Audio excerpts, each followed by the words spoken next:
Now is two reactors in parallel.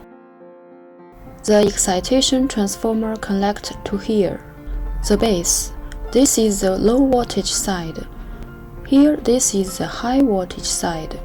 The high voltage side connects to voltage divider.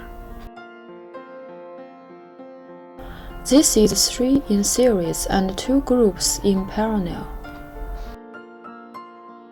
To input from here or here the base. Input from the exciting transformer. Here you can see it is in series from the head to the base. This is the series connection.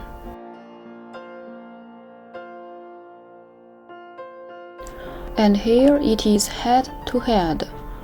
So this is parallel connection. And from this side connect to the voltage divider. Thank you for watching the tutorial video prepared by Hipot Tester.